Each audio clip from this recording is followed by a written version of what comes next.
আর যদি কিছু হয়ে জায়গা কেউ স্বার্থ না কইলাম, কেউ ফাইজলাম করেন না চিকিৎসা নিয়ে। আমার একটা কথা, কেন আমি কই ডক্টর জুবাইদুর রহমান আসছে এপোলো হসপিটাল, আপনার হেন বেগম খালেদা অসুস্থ, তারপরও এবং খালি হেস্ত নষ্ট না, মেডিসিন খাওয়াই আমার খালেদা যে একবারে শেষ করে লাগছে।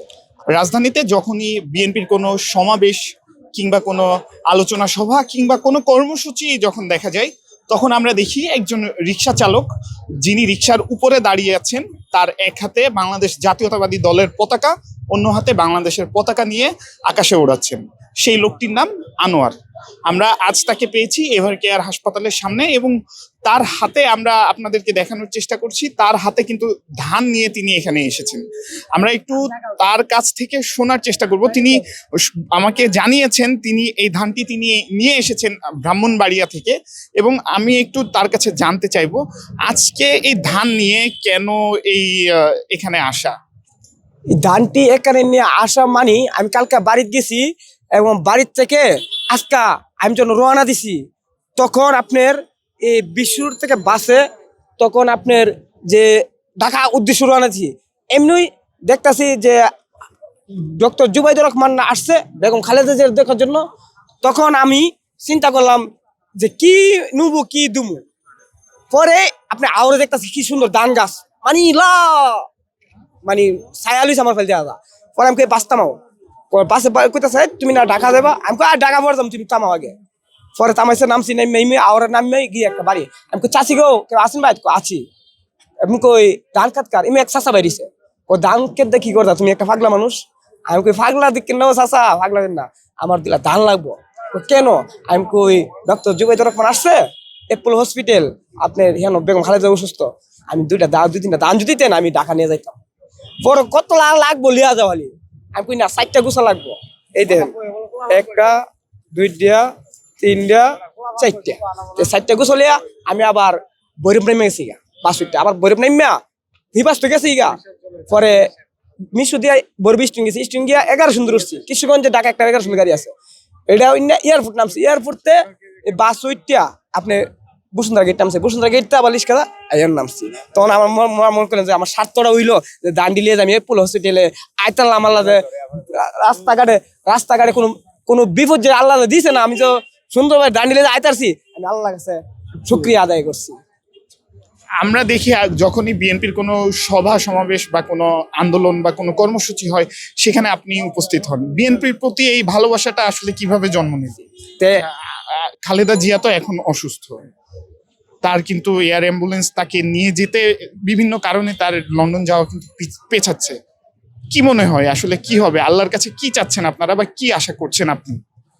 আমার কথা একটাই, যে খালেদা জিয়া আপনার 3বারের প্রধানমন্ত্রী হয়েও সে মানুষের নির্বাচিত প্রধানমন্ত্রী, জনগণের বুড়ে 3বারের প্রধানমন্ত্রী, সেই খালেদা জিয়াকে যে হেস্তনেস্ত 16-17 বছর করা হয়েছে, পৃথিবীর ইতিহাসে এমন মানে কোনো কাণ্ড নাই। একজন মহিলা আরেকজন মহিলারে এমন হেস্তনেস্ত করা, মানে এটা অমানবিক, মানে একবারে রহস্যজনক।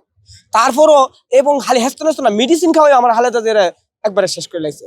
আর এই খালেদা জিয়া যখন স্বৈরাচার মুক্তি পেল এবং আমাদের খালেদা জিয়া মুক্তি পা নাই, এই সময়টার মাঝে আমাদের কাছে থাকলে, আমাদের বেগম খালেদা জিয়া আমাদের কর্মী নেতা পাশে সবার জনগণের পাশে থাকলে, আজকে সেই খালেদা জিয়া এই মেডিসিনে দাঁড়াতে, এই অসুস্থতা আজকে সে হাসপাতালে, এর চেয়ে দুঃখজনক আমাদের কি হতে পারে।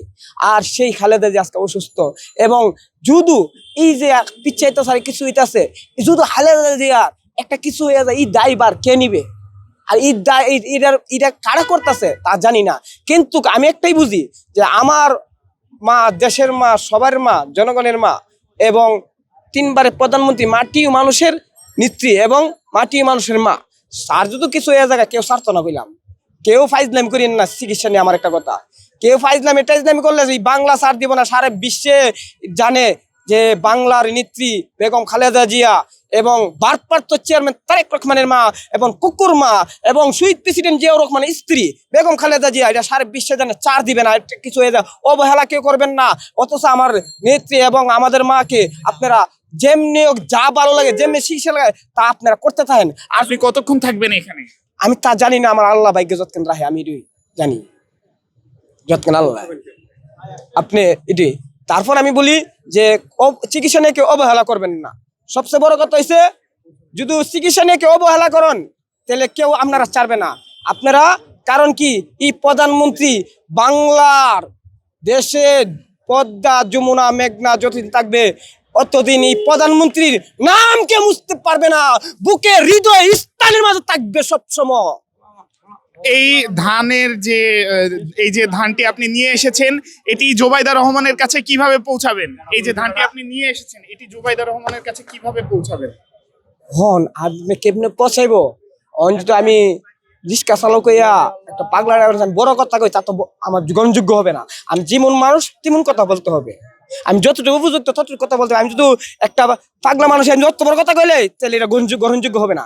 আমি চাই যে এই দানটি কোনো সাহায্য দ্বারাতে আমি যদি জুবাইদুর রহমানকে দিতে পারি তাই মনে করি আমি ভাগ্যবান। আর এই দানটি তারেক রহমানের কাছে যাবে। যদি কোনো সাহায্য দ্বারাতে আমি যে নিজে যাই দিতে পারবো এটা আমার মনে সম্ভব হবে না। তো কোনো সাহায্য দ্বারা যদি আমি দিতে পারি তাহলে মনে হয় আমার জীবনটা ধন্য। আমি এই দানটি তারেক রহমানের কাছে পৌঁছাইতেছি, এর চেয়ে আমার ধন্য আর কিছু হতে পারে না। আমি সেই জন্য অনেক আশা আনছি। বাইরে আমার আল্লাহর ইচ্ছা, আল্লাহ সর্বশক্তিমান, আল্লাহ যদি দয়া করে তেই চলবো।